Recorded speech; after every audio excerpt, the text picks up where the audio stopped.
All right, so our season is finally off to a start. We beat Burnley today by 3 goals to 2.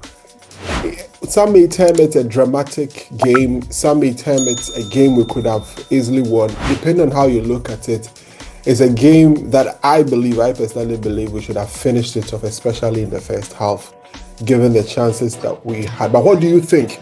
Well, we are here to analyze that particular game and everything that happened in the game. My name is Kwame. I'm here with Kwame Nchubuesiako to discuss everything United and everything football here for you. In the course of the week, we couldn't come your way, where we had a very, very devastating exit from the Carabao Cup, unfortunately. So our season is just down to 2 competitions, the Premier League and the FA Cup. Let me ask you an honest question. Do you believe we can end the season with a trophy? Do you honestly believe we can end the season with a trophy? I'll get to Kwame and pick his thoughts on that. But you listening, I want you to leave it in the comment section. Usually United playing 4 competitions. Just before the start of the season, we have just 2 competitions to play. We are just 3 points away from the top of the league. Yes, just 3 points. So we'll see. All right, so let me make a quick turnaround. When I come back, I'll bring Kwame in and then we'll discuss it, because there's been a lot of things that's happening. Garnacho's transfer has been confirmed. We are still a goalkeeper, Kobbie Mainoo's issues, etc., etc. What do we expect in the final days of the transfer? We'll try and see how much we can cover in this episode for you. So we'll try as much as possible to do a lot here on United and everything football. Remember to subscribe, hit the notification bell, and also pause, like the videos, share your comments, and also share with your friends. All right, so let's make a quick turnaround. When we come back, we will discuss everything here on United and everything.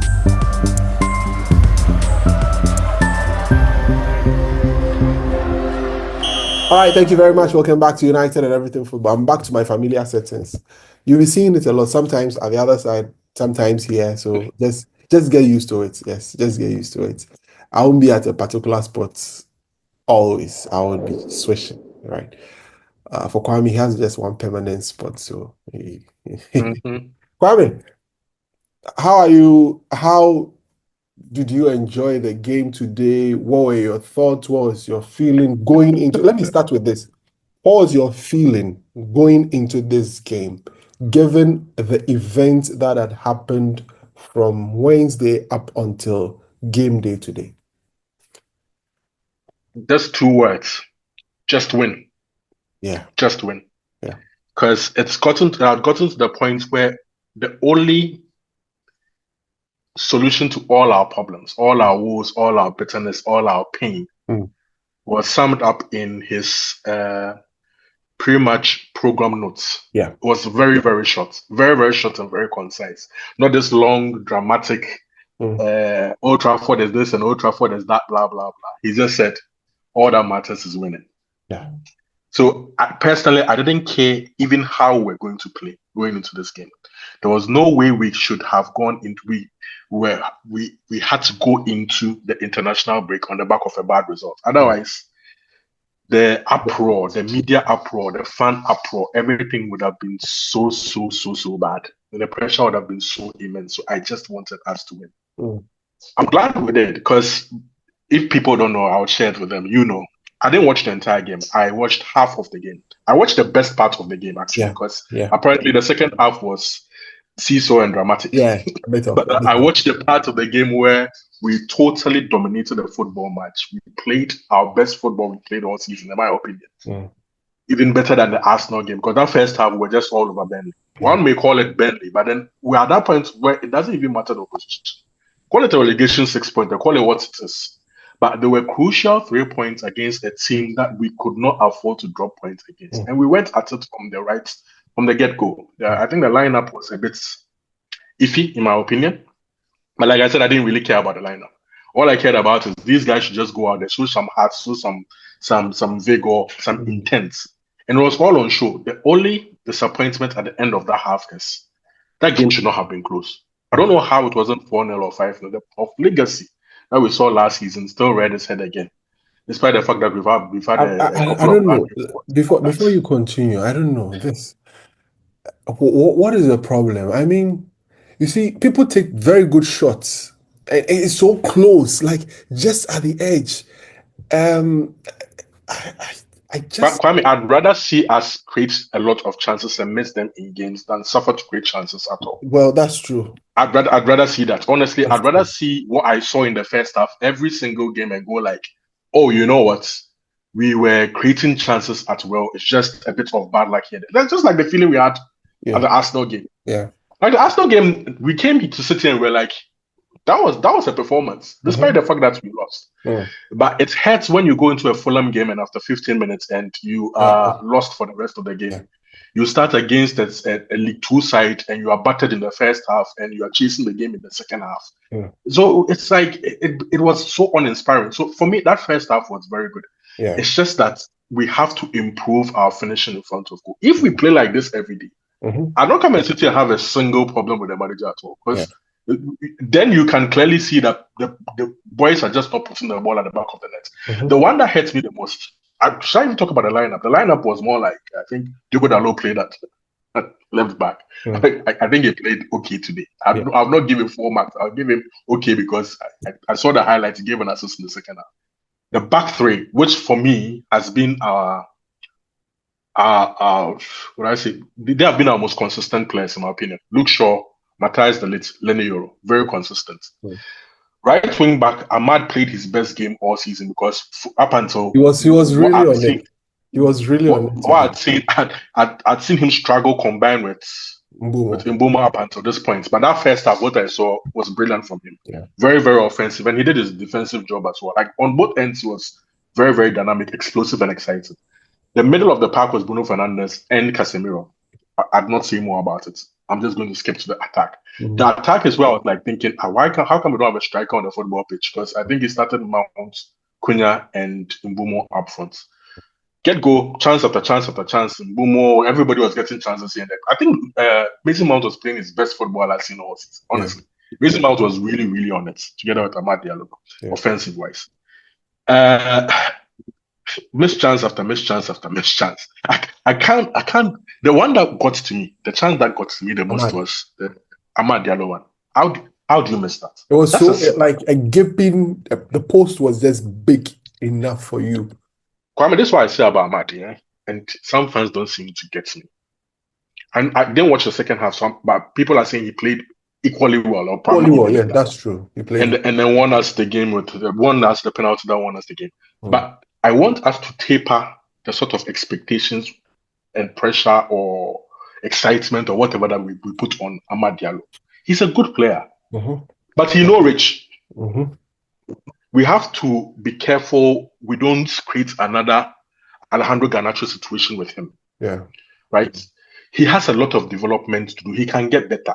But sometimes I feel like we overhype him sometimes because, see, I'm going to marry the Grimsby game a bit with this. You saw him against Grimsby. Awful. Awful playing as one of the three forwards. But today, I felt like him together with a lot of the players sort of had a point to prove, and then they went up a notch. Yeah. The problem is, even after this performance, the next game, what are you going to see? Are you going to see a dip or you're going to see some level of consistency? That's the issue I have with players like him and other players in the squad. There's a lot of seesaw, topsy-turvy performances. See, I'd rather you be at a certain level all the time than be going up and down. You get what I'm saying? Yeah. Another player I would commend in the first half is Mbeumo. Mbeumo's first touch, good Lord, Jesus Christ. That guy's first touch, you know, sometimes when a player doesn't play for you, don't watch him too much. You don't pay too much attention. But that's a quality footballer. That's like a top quality footballer. And of all our forwards, he's the one who has gotten off the mark. Yeah. The new forwards, the new strikers, the new offensive players. Scored two from 4 games. Exactly. At least he's put a bit of light on the purchases that we've made, because up until then, none of them had really gotten on the score sheet. It's just that, unfortunately, to the first half, I think Cunha pulled his hamstring from what I saw. I think he's probably done for 2 to 3 weeks. I hope it's not worse. If it's a test, probably 6 weeks. But I hope it's not that bad. The moment it happened, he signaled that they should take him out. I'm sure. an experienced player would know when sometimes it's before it gets worse. So I'm hoping that is the situation. Yeah. Mason Mount also came off in the second half. Yeah. Came off at halftime. I'm also worried about him because we know his history. Next thing you know, he's out for 6 weeks. He's out for 2. I'm hoping that will not be the case. Yeah. But I think what happened was he made a change and brought in Kobbie Mainoo at halftime. But from then, I've not seen a minute of the game up until the very end. So I'm sure you would be the best person to describe how that second half went. Oh, that second half was a bit dodgy. I mean, when what happened? Why did it? What happened? There's I mean, it's that familiar old feeling, right? Where when you miss a ton of chances, it sort of gives the opponent some belief that let's do. And then it also brings doubt into us because we're not the most confident. So that is it. So it shows some seeds of confidence in the other team and shows some bits of doubt. And then the whole atmosphere begins to sort of go against you. Where did Kobbie Mainoo play when he came on? When he came on, he started as a number 10. I mean, he was sort of switching between playing in midfield and also playing as a number 10. And that is where so Bruno kept playing in midfield, right? Kept playing in midfield. He didn't push Bruno into the number 10 position. No. Bruno kept playing in midfield. And that's the situation that happened. I mean, the coach means it when he says Kobbie Mainoo is competing with Bruno Fernandes, but he didn't have a bad game. I think he had a very okay game generally. I mean, in the second half. So back to what my analysis. What I think, it made it believe. It created that thing that Burnley could come into the game and their confidence kept growing, and that was when we just switched off. There was a cross in there, and then their striker was able to evade our how do you call it, the line, to be able to get in behind our defenders and slot the ball in. 30 seconds, less than 30 seconds later, we get the ball out by and there, sends a ball in. There's a flick by Joshua Zexi to Dallo, who was forcibly. I mean, I saw that from the highlights. Exactly. Made his way into the 18-yard box and then did a cutback. And Mbeumo was right there to connect the ball inside. And there again, we had a go again. We kept going and kept going and kept going. And then another set piece. A set piece happens. And then we are all over the place. We are so disorganized. Burnley it becomes so scrappy. Burnley gets the ball in, and then another goal there. I mean, the more we concede from set pieces, the more it becomes a habit, or the more it becomes a thing for opponents to think, irrespective of whichever opponent. They believe that when there's a set piece, we can have a go at United. And now, let me give you a start. Let me give you a start before you continue. Last season, we conceded 13 goals from set pieces. 9 of them from the time that Amorim and his boy band took over. I'm not going to go at Amorim here because he specifically mentioned one person in his crew who is responsible for set pieces. Carlos Fernandes. The 30-year-old Carlos Fernandes. Yeah. What the fuck is he doing? Excuse my French. What is going on? It keeps happening. And you see, sometimes I'm made to believe that the issues that we are faced with occurs way too many, and then it begins to become a psychological thing. Okay, where it happens and it happens and it happens and it happens. Anytime Governor Kotobuafu posted a tweet on X, he said that anytime a cross is sent in, just look at Bayern there. He looks like a bunch of nerves, no confidence. He looks so terrified. Will a change of goalkeeper impact this situation? Like somebody who is commanding, who comes out and punches the ball and catches the ball, like or doesn't punch the ball back into play. Because that's what I saw from the highlights. Come again? That's what I saw from the highlight. I think there was a shot, and then the goalkeeper just parried the ball again right into the middle of. That's it. Command the area, show some aggression, and all of that. Our players, a few of our players, I think, are suffering confidence or having confidence crisis, and it's sort of affecting the way they approach the game generally. That's piece-wise. it becomes a thing. Okay, so that's how it became 2-2, yeah? It became 2-2. Then we kept going and going, creating chances, made substitutions. Casemiro comes out, Sesko comes in. Sesko had, two, Oh, so hold on. Casemiro came out. yes, Sesko came came on, meaning that in. Mainoo went to the Mainoo midfield. came, dropped into the midfield with Bruno. Okay, with Bruno. Yes, and then we Okay. have Zegzi Mbumo as the two number 10s. And then we had our wing backs, and then we had Sesko, the target man. When he came in, they started sending in the crosses. There were two crosses that he connected. One went wide, Mm-hmm. one went over. And it showed his quality. And clearly, it told us something that when he's on the pitch, he gives us another dimension. Dynamic, yeah. Yes, another dimension to the whole game, which is sending the balls in, and he did his very best. I mean, with his feet, he wasn't so you could The ball clearly wasn't see sticking. the ball wasn't sticking, and you could clearly see that he's not that fit. I sort of understand the reason why perhaps the coach has to, gradually build it. I don't know what his itinerary will be, whether he's going on international duty with Slovenia or Mm-hmm. whatever would happen. But he would need to build some sharpness, especially with those games that he's going to play, and then come in after the international break to be able to, fit very well into the team. And that's the key thing we tell people anytime we talk about Premier League proven. There's been no problem with Mbumo. There's been no problem with Cunha. They've showed their quality. But you see how long it is taking a striker like Sesko to be able to adapt to the league. Always a risk, innit? Imagine if we had signed a Premier League. I'm not saying I have a problem with the sign of Sesko. No, I'm just telling you that if we had signed a Premier League proven player, you just He throw hits the ground running straight away. the player in there, and then the player understands the dynamics and everything and is able to adapt quickly to all of that. So that was it. And then we kept huffing and puffing and trying and trying. And then there was this 1-2, or there was this pass Ahmad wanted to receive from Bruno, trying to make his way into the box. And then Jaden Antony of Burnley decided to pull him. Initially, there Oh, was, so they gave us a penalty this time. What yes, happened? I even forgot to mention the first half thing. The Mason Mount Kyle that Walker was a clear situation. penalty. See, the foul started outside the box, but But it continued it into the box. followed into the box. And How at the does end, that take five and a at the half end, minutes to rule out? and aside that, at the end of it all, it was a foul for us regardless. Why not even take a free kick? It was totally over. I think they are saying that the rule is VAR does not interfere in things outside of the box. Do you understand? So Yes. if it's supposed to be a free kick outside of the box and the referee did not call it, it's viewed as a missed call.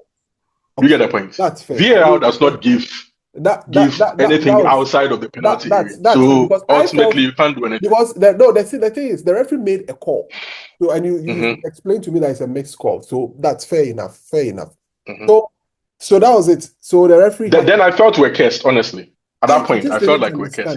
understand. I just didn't understand how the referee decided to the VAR to this and the referee collaborated to give that decision against us. But the referee corrected that and took a penalty for Corrected. yes. Corrected. He corrected that and gave us a penalty at the very, very interesting stage of the game. Then the man himself, Amorim, decided not to watch again. He was watching somewhere when the This thing. when the penalty was Anyway, played. it is what it is. It is what it is.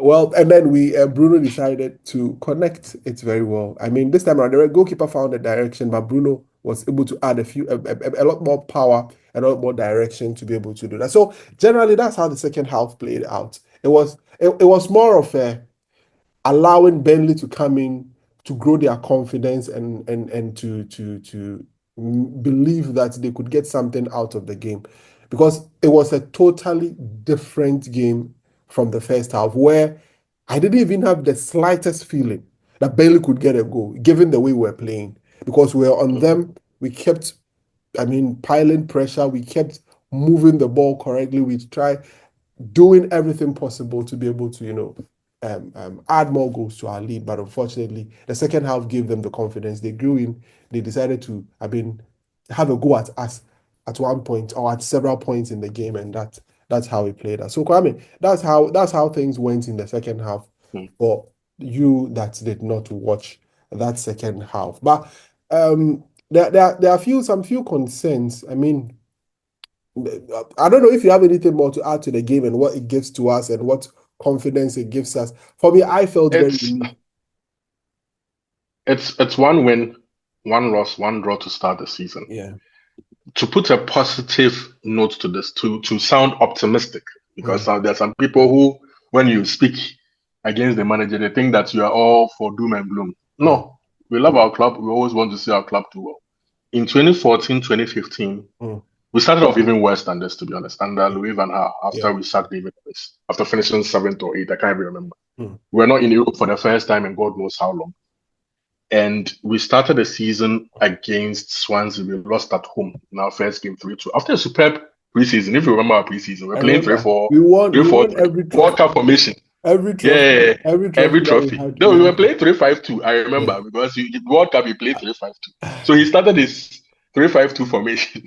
And we lost the first game at home, and I think the second game we went to Sunderland, and then we drew 1-1. Wow, this man dished the entire formation away, threw it away. Next game, we went to play against MK Dons, so we got dropped 4-0 in the Carabao Cup, the League Cup. That was the last time we had entered the League Cup at the second round stage, right? Yeah. And so many years down the line, we've entered that competition again, and then we've gotten ousted at the very first header. The next league game, I think we played Burnley. Yes. But it was away. Yeah. And we drew that game. So after 3 league games, we had 2 points out of 9. And we had gotten out of a cup, and we had only the league games to play, 1 game per week, like literally. Same situation we have now. And we had the FA Cup too. I think the FA Cup, we also got kicked out by Danny Welbeck, if you remember. 2-1 at Old Trafford. We got a red card that day. We got out of the 6th round. I think the very first header. More than celebrated as if. Like crazy. So from that period to, we basically just had the rest of the season playing 1 game a week, just 1 competition. Yeah. And at the end of the season, Man United got 70 points. I think we won 20 games, we drew 10 and lost 8. So 60 plus 10. 70 points, exactly 70 points. And we came 4th and qualified for the Champions League. So to put a slight positive note on this, what I'm trying to say is it's early in the season. The season is not gone yet. It's not like we brought in Amorim and then next thing we knew, boom, we blew to 20 after like 10 games. We are just a few points away from our goal, actually. It's 4 points from a possible 9. I mean, it's not great. It's not good. It could have been better. But what I'm trying to say is we even started a season worse than this. Yeah. And based on circumstances, the number of competitions we are playing in, the number of the intervals between games and all that, we capitalized on it a decade ago. Yeah. Right? And then finished in the top 4. And that season was considered satisfactory because we just needed to qualify for the Champions League. And we did so. So what I'm saying is that it is possible. Now that even the slots are most likely going to be 5 and not 4, it's possible to still make 70 points and qualify for the Champions League. As to whether we'll be able to add a trophy, I am not confident we'll be able to add a trophy because in cup competitions so far under Amorim in England, he has not done well. Yeah.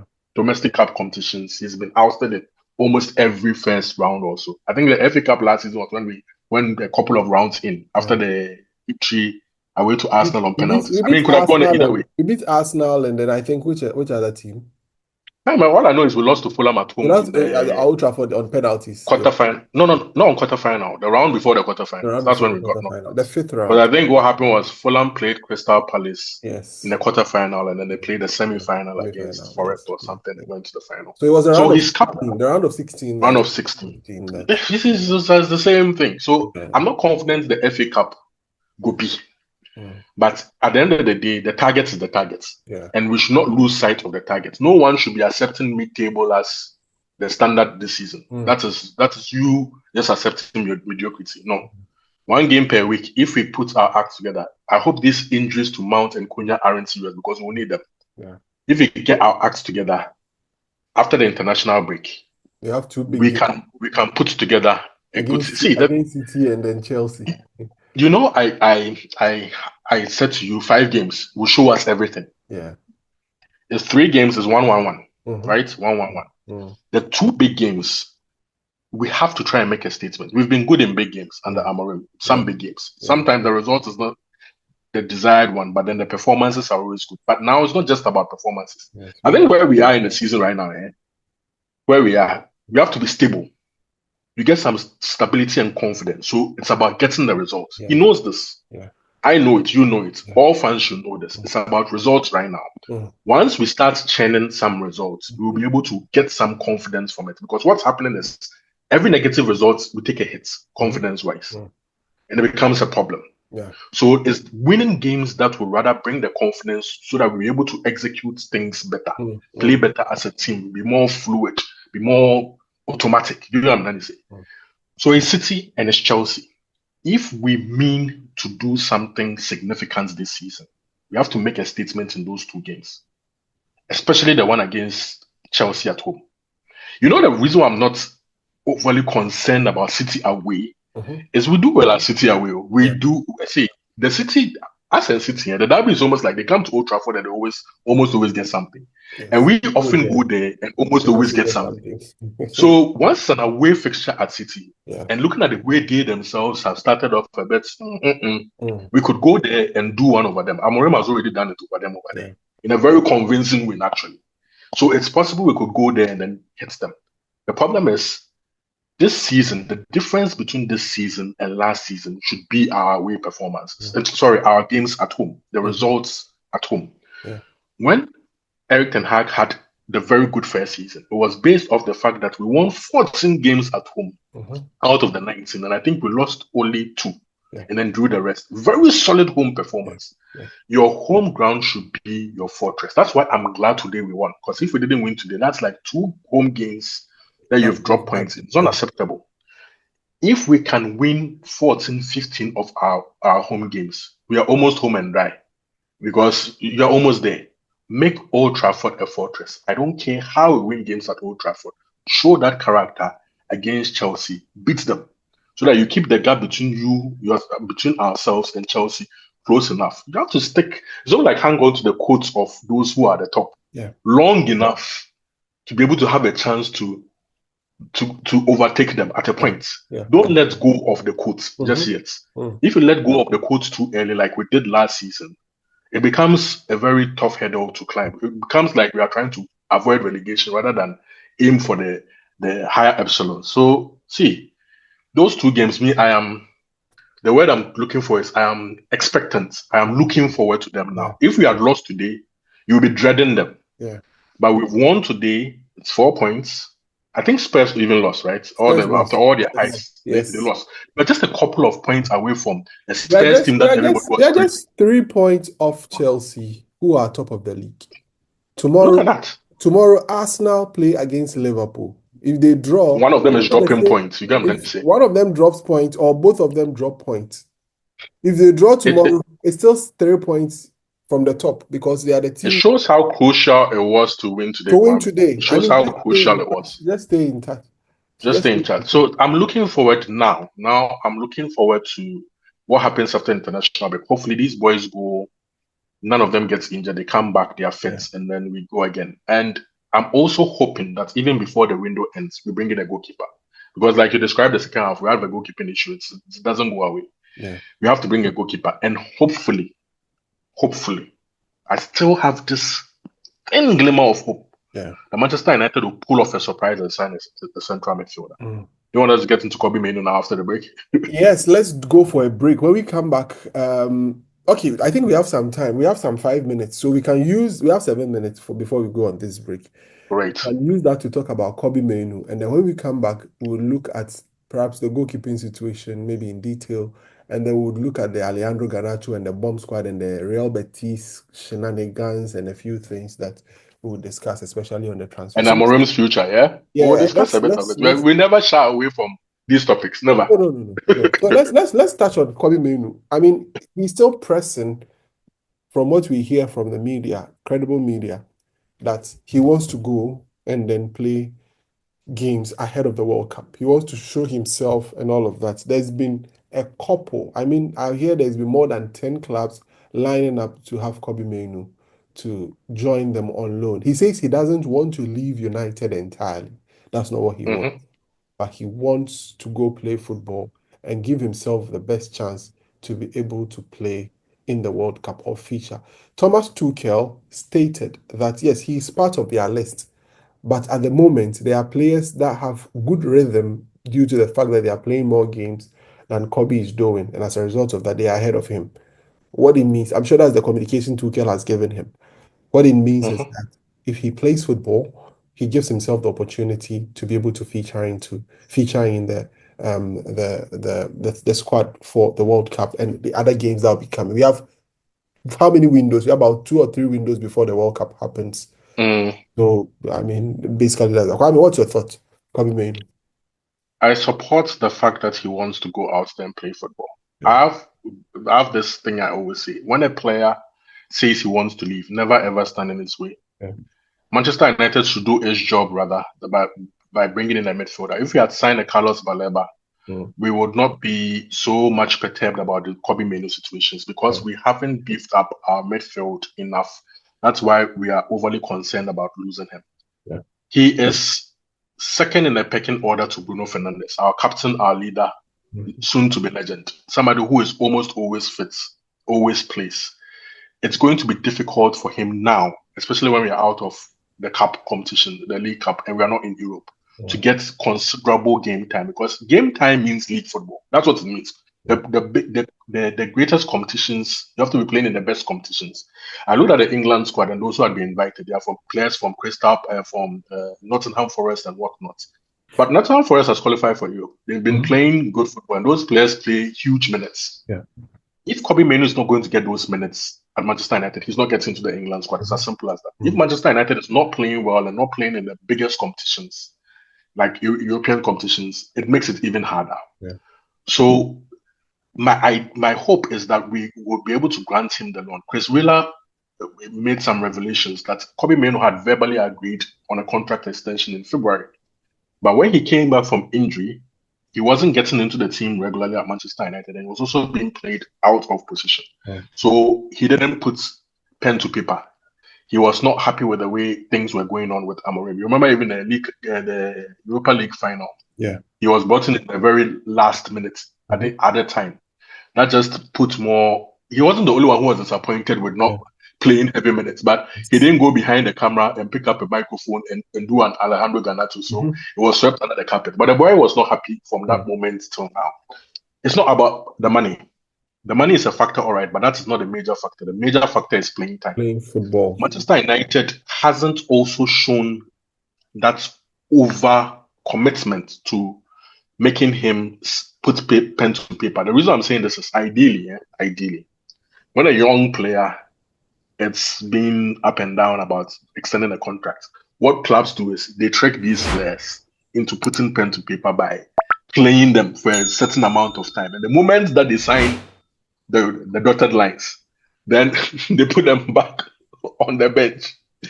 Chelsea that did it with famously did it with Hudson Odoi. If you remember when he had this whole Bayern Munich, like Mm, oh, all of mm. a sudden he was playing, and then he extended the contract They and they closed, sat him they closed that back on window the quickly.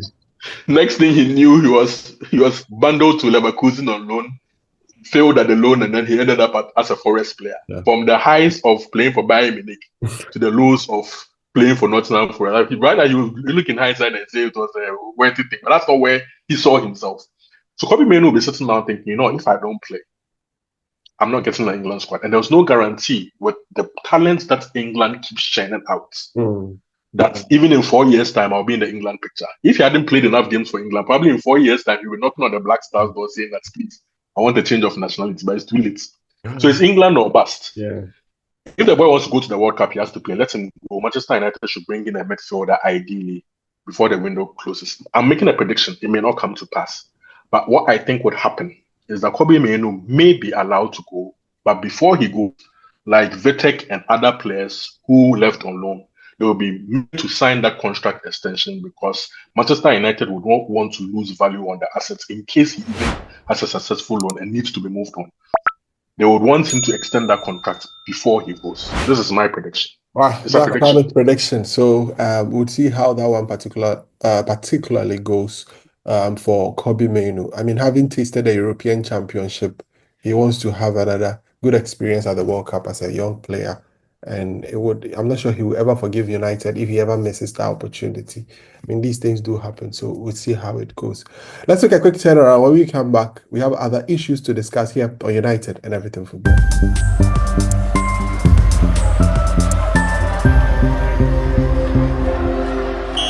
All right, so we are back here on the United and Everything Football podcast. So just gone by, we were just discussing the issue of Kobbie Mainoo.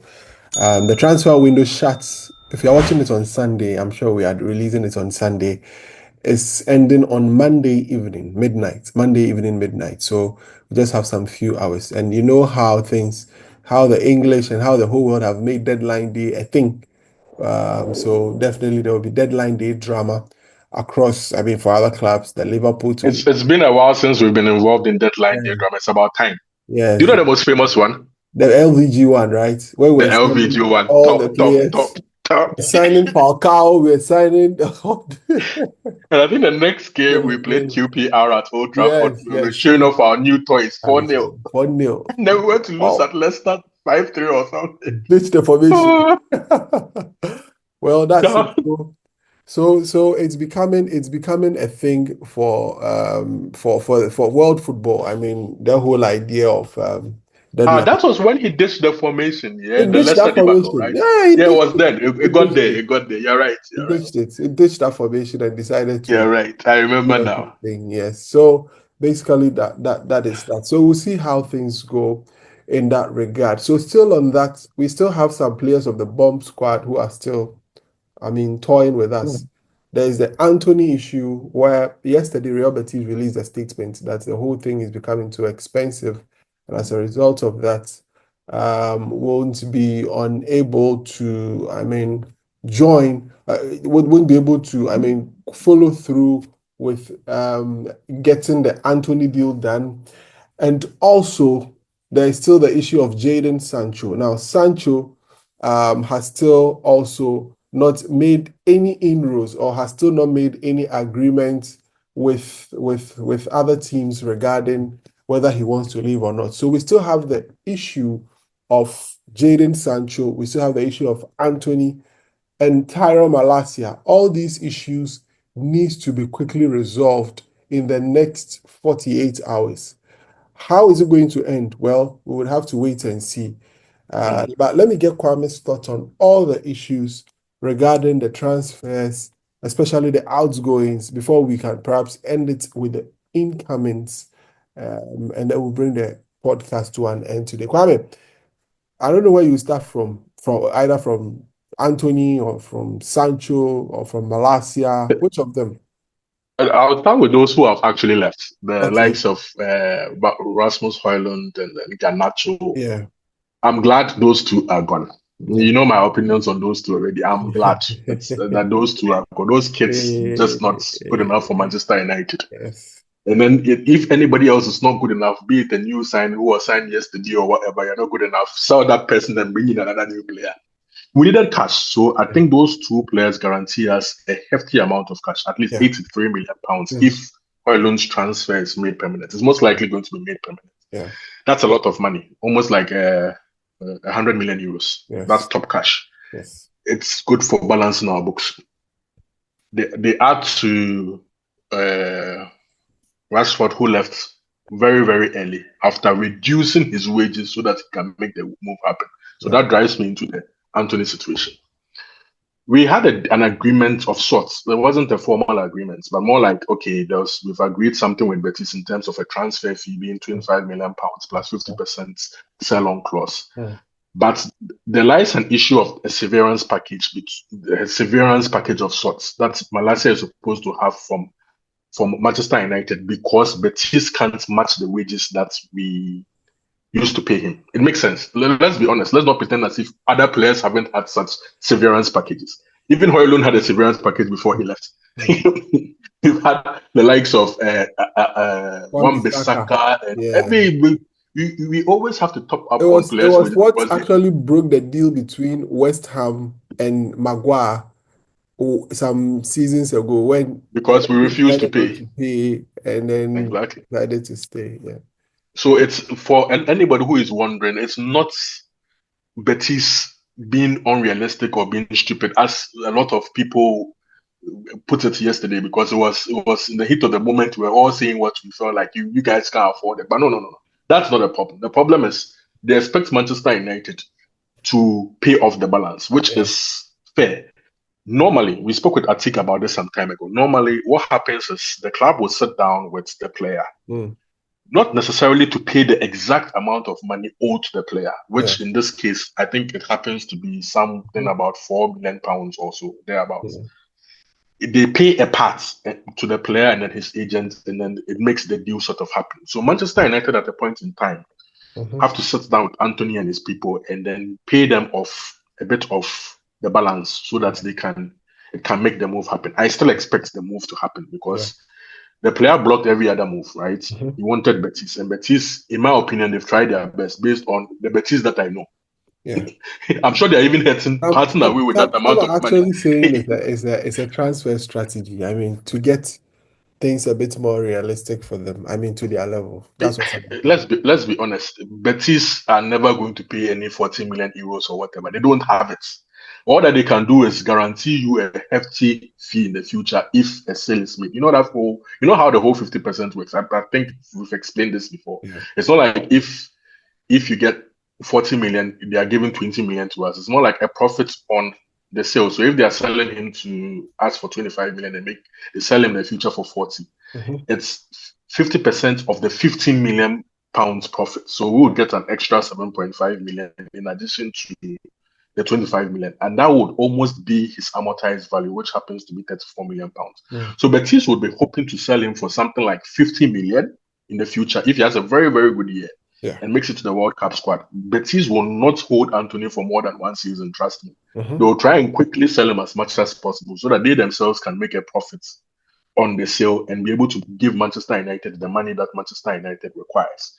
So that move should happen. I expect it to happen. There will be some compromise along the way. They'll come back to the table and make it happen. The problem is with the other two, the last two. In some way, somehow, the bomb squad, I think we are finding our way, but there is no headway when it comes to Sancho and Malacia. I'm not hearing anything concrete. We are hearing some loan. I heard some Elche loan move for Malacia. I mean, a loan move here, what it means is that we are not expecting any money. We're just trying to save on his wages, which is probably not much, and then call it a day with him. Like, it's okay. We just help you to get back to playing football because you've suffered too much.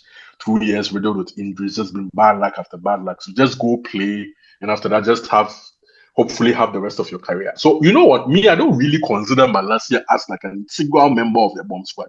You know who I've replaced him with on the list? It's Højlund. I've replaced him in my mind with Højlund. Højlund is the one who is fetching us something, who had to leave. So Malacia is just the main issue happens to be Jadon Sancho. What is with Jadon Sancho? What does Jadon Sancho want? It's quite clear. It's quite clear that boy and his agents, his Nigerian agent. When I mentioned it, people didn't understand. I was starting mentioning this Nigerian agents thing because I didn't want to say some things. But now everybody is also saying the Nigerian agent. Kobbie. It's an issue. It's almost like as if fans don't know this, when a player has an agent and there are certain financial commitments that are supposed to be made, it's not always an issue of the club paying the agent. Sometimes the player himself has to pay the agent a certain amount of money if certain commitments aren't met. So what I think is happening with Jadon Sancho, I don't want to believe it's just him being stupid and doesn't want to play football. But Chinedu, that's the name of the agent, right, is demanding a lot of money from a team like Roma for the move to happen. I read he wants as much as 10 million euros from Roma. Roma is not going to pay 10 million euros. But if Roma doesn't, because apparently the report is that Jadon Sancho didn't even have an issue reducing his wages to go to Roma. I think he accepted a 6 million euro a year wage, which is a downer on his wages as Manchester United, which is I think 8 to 9 million euros, 8 to 9 million pounds because he doesn't play Champions League football. So he's taking a cut of sorts. But if Chinedu doesn't get that 10 million, Jadon Sancho is the one who has to pay that agent off a part of that amount of money to settle that. Otherwise, Manchester United has to find a way to settle the whole issue. As in, we have to pay Jadon Sancho the rest of the money to make up his wages. His And agent inadvertently, that goes to the wages. is Emeka Guess what? Obasi. Emeka Hey, Obasi. sorry, I'm going to give it to Emeka Obasi. Yeah. See, if you're coaching it, I'm sorry. Emeka Obasi. Emeka. My own Emeka. Emeka Obasi. Because Emeka Obasi is causing problems. Whatever it is, we've got just, if you're watching this video, it's probably 24 hours left. Yeah. Less than that. Emeka Obasi. Please, for the sake of your client's future, he has to play football. You can sacrifice because he's still 25, 26 years old. There's probably still one big move. Unless he thinks that Jadon Sancho, this is probably the last of Jadon Sancho, and he will probably not make any significant amount of money from the player again. Probably that is the agent's thinking. Because it's not just the agent of Jadon Sancho, it's the same agent for Bukayo Saka, if I'm not mistaken. Probably the same guy. And Bukayo Saka is a big boy now. You know what I'm saying? So I think probably he's giving up on Jadon Sancho, thinking this is probably the last arrangement we'll probably have. So let me make as much money from the kid as possible. Otherwise, sacrifice and let this your boy go to Roma and play football. He should leave my club. Find a way of leaving my club. Because we agreed £20 million. £20 million, like, it takes care of all our problems.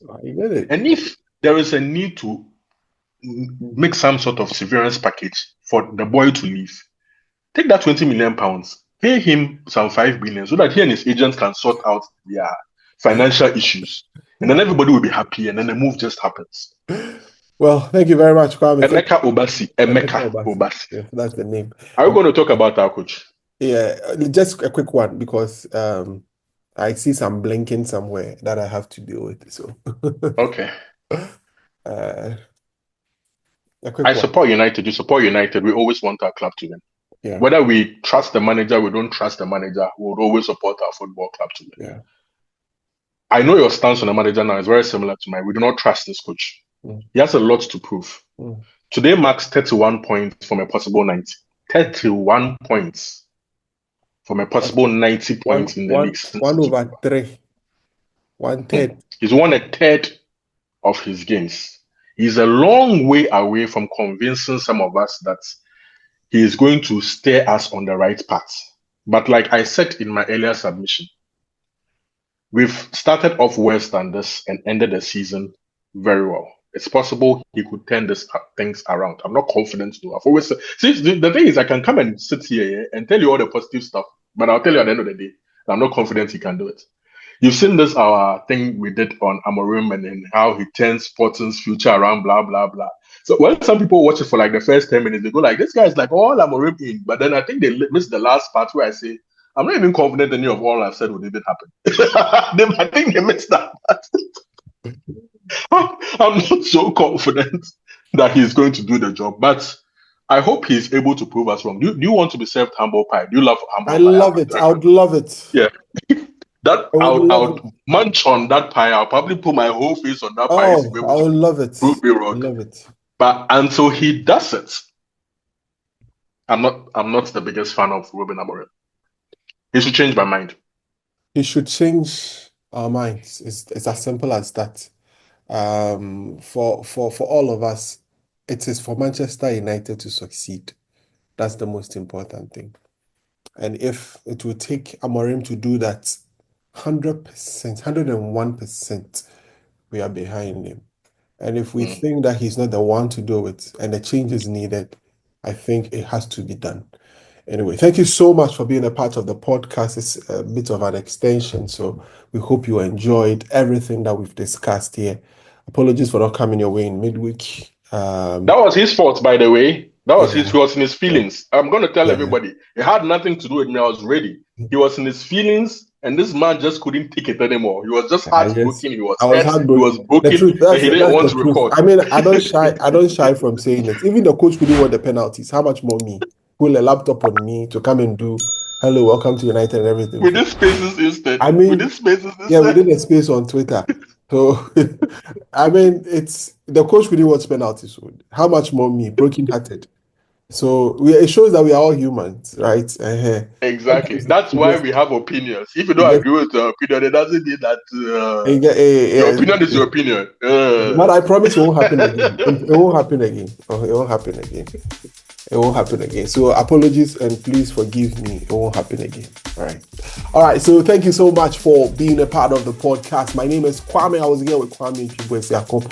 Remember to subscribe, hit the notification bell, share with your friends, leave a comment, like the videos. We'll see you in the course of the midweek. We are trying to arrange a few of our guys to join us to have a very broad conversation on what has happened from pre-season up until now and where we are going and everything. So please remember to subscribe. We'll see you on the next one. Subscribe. Bye-bye.